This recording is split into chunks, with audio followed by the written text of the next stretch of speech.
Yeah, I mean, look, I had Arsenal to win the league at the start of the season, and I've not changed my prediction. I mean, Liverpool are in Manchester United, and they said then Liverpool are in an incredible position and they're formidable, and you have to say they're massive favourites and they should go on to win it. But what you have to be when you're chasing is you have to make statement wins. You have to let the other team know that you're not going away, and you have to be there if they slip. The crime is not being there if they slip. So all Arsenal can do at this moment in time, and look, coming into this game today, there are big challenges for Arsenal. Challenges of actually having to win this game themselves, which is enough in itself against Manchester City. Challenges of then Liverpool winning a game yesterday, which was on paper a challenging one for them, away at Bournemouth, who've been doing really well. And then the idea that the year that Manchester City slip is where we're going to win it probably was in Arsenal's head, that we've got to try and catch Manchester City. Well, they've gone past Manchester City, but there's someone else there at the top, and that someone else is Liverpool, and they're doing really well, and they look like they've got all the sort of weapons and tools that you need to win a league. So they've got some battles going on. It feels like they're climbing a mountain every week, Arsenal, just to stay in there and almost get to a point whereby there is a title race. But I do believe there is. They can frustrate me, Arsenal, and they frustrated me for large parts of that match, actually.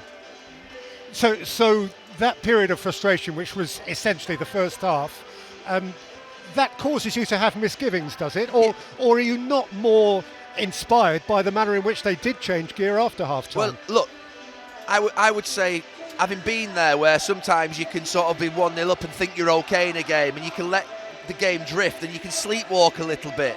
That's what they were doing. Now, you can spot it when you're up here. Sometimes when you're out on the pitch and you've been part of performances like that, you think, OK, we're in control, they're not hurting us. But a little bit like Chelsea last week against City, you can't just let games drift, because the other team sort of builds confidence and thinks, well, hang on a minute, nothing happening here, we're OK. And Arsenal allowed City to have too much of the ball, keep the game at a slow pace, and yes, they did react. What Arsenal demonstrated after after conceding the Erling Haaland goal is what they're capable of. And it does take me back into our dressing room when you've demonstrated what you're capable of, don't drop below that standard. So why does it need an Erling Haaland goal for us to get to a level that we can get to, where players are running forward with real intent, there's passing into pockets with real crisp passes like Declan Rice did for Lewis-Skelly. Lewis-Skelly's flying forward, Timber on the far side going forward as a right back. Why wait? Don't wait. You've got 14 games to go. There's a Premier League title there. Do not wait. Go for it. And that's not being reckless. You've still got Partey and Rice, and you've got Saliba and Gabriel at the back. You've got your block of 4 that you need. They're 4 very competent players. In fact, they're excellent players. So the others can really be bright and go for it and sort of pass it around. And all of a sudden, there was a spring in the step. They livened up. So they frustrated me because, look, that game for 50 minutes, probably the last 40 minutes of the first half and 10 of the second half, was right into City's hands, where recycling of the ball, I called it line ball. Line ball we used to play in training 3 times a week, where you haven't got the goalkeepers until they come over after they've done the goalkeeping work.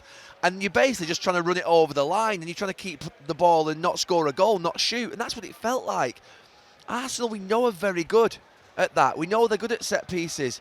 But what they've demonstrated in that last half an hour is that they can be good in open play if they have the intent and the purpose in the performance. So, look, they've set a standard in that last half an hour. Mikel Arteta should be reinforcing that now for the next 1, 2, 3, 4, 5, 6, 7 days, 8 days, 10 days. Not let that go. You have to get to that level. I actually thought Arsenal would win this game 3-0 today. It was a bit of a controversial prediction, I felt.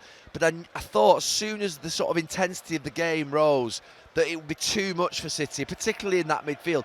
And we'll come on to City in a short while, but when I saw Kovacic and Bernardo Silva in there, who are 2 very good players, and then I saw Marmoush and Haaland up front, they're not defenders.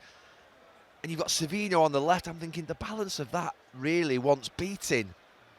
It's not quite the Casemiro and Eriksen in midfield of United a few weeks ago, but when you see a team sheet and you think, I'm not sure that can cope against Ødegaard, Partey, Rice, and other players that Arsenal have got playing in those areas. So, look, Arsenal have shown us what they're capable of. They've shown us what they were capable of in the last half hour, and they have to now repeat that.